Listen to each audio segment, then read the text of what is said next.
Hi, everybody. Dan Illman, Matt Bernier. Race number 5 at Aqueduct is your DRFBets race of the day for Thursday, January the 31st. We are kicking off the late pick 4. You can play this race with a DRFBets account. You deposit $50 with DRFBets. You immediately bet with $200. Sign up is easy. Bets.drf.com. Let's meet the field for race number 5. It's a one-turn mile. It's a maiden special weight for 3-year-old fillies, and you can download free formulator past performances for this race on the Race of the Day event page at drf.com. Access them, handicap along with us. We'll take the field in post-position order, beginning with the number 1, Painter by Numbers. Now, Painter by Numbers has eaten a lot of money in her short career. She was odds on most recently. She had a clear lead at the 3/16 pole, and she got swallowed up by a long shot. I can understand anyone that said, boy, that's a bad loss by Painter by Numbers.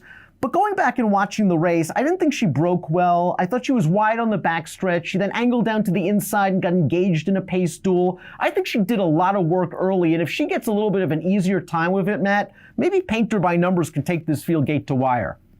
That's kind of the way that I'm looking at this filly. I think it's a situation where really you can't help but be pleased. It doesn't look like there's really any other speed in this race. You're drawn down on the inside. And like you say, she's burned a lot of money in 2 lifetime starts. I'm not going to argue with anyone that suggests that. But from a speed figure standpoint, I know she's not a superstar, but she has the figs. She has the speed.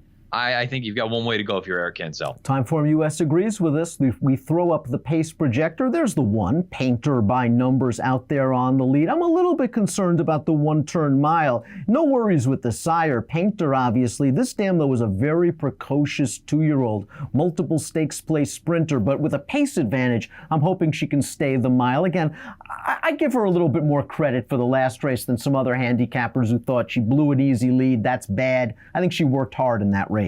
The number 2 is Solent, and I would expect major improvement from this Juddmonte homebred. Her dam Sightseek was a 7-time Grade 1 winner, and Sightseek has already thrown Raison d'Etat, who is Grade 3 placed going long. So Solent should appreciate stretching out in distance, and she was just no match for an odds-on winner in her debut.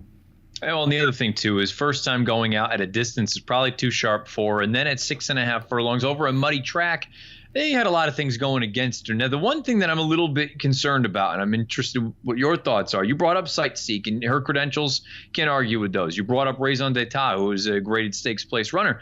After him, she's thrown a number of horses, and none of them have really been able to run. And I guess at what point do you go and you say, you know what?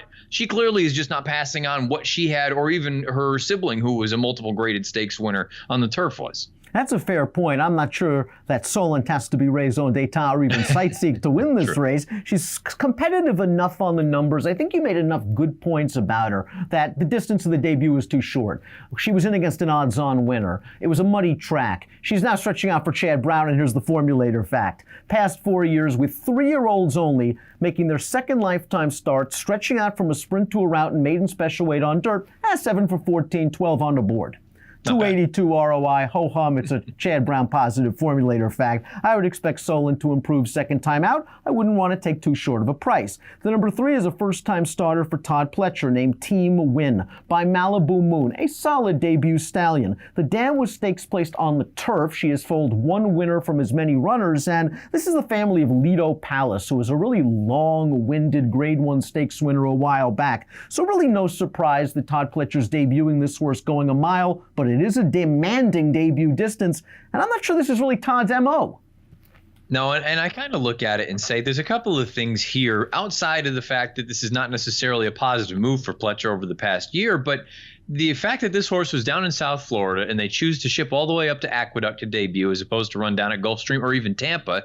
And I know Rafael Hernandez has ridden in the past for Pletcher, but this is clearly not – you've got Manny Franco, you've got Eric Cancel, you've got a number of other folks that have ridden for Pletcher more recently than Hernandez. To me, there's just a lot going against this filly that are – I shouldn't say going against, but there are enough red flags or question marks that I don't want her here first out. Canarsie Girl only finished a half length behind Solent in her most recent start. She's going to be a better price than Solent, as you see by David Aragona's morning line. This horse seems to be improving with each start. Golden Sense was a rock-solid miler if there ever was one, so I would think this filly might appreciate some distance. The dam, a half-sister to a multiple stakes place turf runner, hasn't shown a lot of speed just yet, but I like the fact that Gary Contessa gave her a bullet workout two-back. Yeah, hopefully that tightens her up and gets her a little bit closer to the pace, a little sharper out of the gate, because that's been the real knock against her, is that there just is a real lack of early foot. And, I understand that this is a mile and she should appreciate the distance, but at the same time, I still don't want to be coming from 100 out of it in a race like this. She needs to be a little bit closer, I think, to have a big chance. The horse that the morning line favorite might have to deal with early is the number 5 Kariba, stretching out after 2 sprints for trainer Kieran McLaughlin. This horse did improve in her most recent start after finishing off the board on a muddy track, so perhaps fast ground is what she wants. Cairo Princess should get a mile. This dam was a half to a graded stakes winning sprinter, so there are some slight distance concerns as well with Kariba, but she has a little bit of an advantage, I think, being outside Painter by Numbers. I was going to say, she's not forced to absolutely go guns blazing if she doesn't want, and she can probably take up that perfect stalking position and take advantage. My concern, although she shares the highest last out buyer in the field, I thought that field is terrible. And you look and see what some of the girls have come back to do. The winner came back and earned a 40 in her next start, and then the 4th and 6th place finishers, they came back and earned buyers of 15 and 27. You're going to have to do a heck of a lot better than that if you're going to win here. The number 6 Joyful Frolic has a very strong pedigree. She's by the great stallion Curlin. Her dam was a 4-time stakes winning dirt router, and the dam's already foaled a 5-time stakes winner named Frolic's Revenge. Because of that pedigree, I was stunned that this filly was dismissed at 9-1 for her career debut, and she didn't do much running. Does that mean that A, she can't run, or B, it's way too early to give up on her and she deserves another shot? I'm taking the sort of stance that it's too early, that there's too much here to like or at least be interested in. And you're right, she was dismissed at 9-1, but there were a number of other horses that day in that race that took some money. So I'm almost taking it as a positive that she actually took a little bit of money. She had some nibbles.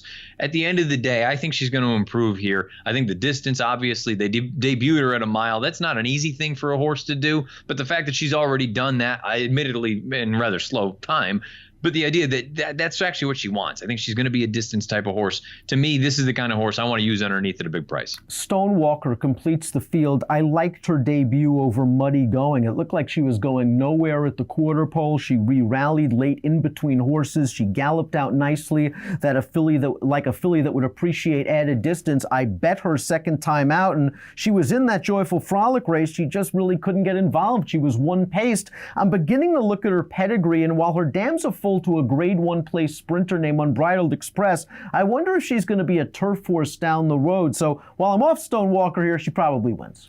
Yeah, I tell you what, the difficult thing for me with a filly like this, and really any of the horses that are by strong mandate, I have no idea what they're going to be. Are they going to be dirt sprinters? Are they going to be long-winded types? Are you going to have to try a different surface? He's by Tisnow, but again, it's very early. You have no idea what ultimately they'll end up being. I wanted to see a little bit more out of that most recent start. It was a little bit disappointing. That was also the first time over a fast main strip. Find out what kind of weather you get for this race here on Thursday. If you get a wet track, perhaps you want to move her up because of that debut. And I'll keep an eye on her for turf down the road for trainer Kelly Breen. We take a look at our top pick for this race. We both think that Painter by Numbers is a strong pace advantage. She has an advantage on any speed figure metric you're looking at, whether it's Buyers or Timeform US, and she's the most likely winner on paper. Give me numbers. Yeah, like you say, pace makes the race. I think this is one of those, KISS, keep it simple, stupid. Don't try to overthink this thing. She's going to be a short price, so I want to use a little bit of a big number underneath. I went 1, 6, 2, and 5. I'm going to give Joyful Frolic a chance to maybe come with a little bit of a belated bid. I'm open for a 2-speed number, 1, 5, 4, and 2 in our DRFBets Thursday race of the day, the 5th at Aqueduct, kicking off the late pick 4. Make sure you play that wager with a DRFBets account. You deposit 50, you bet with 200. Bets.drf.com is where you need to go for all the details. Approximate post time for the opening leg of the pick 4, 2:57 Eastern on Thursday. Best of luck.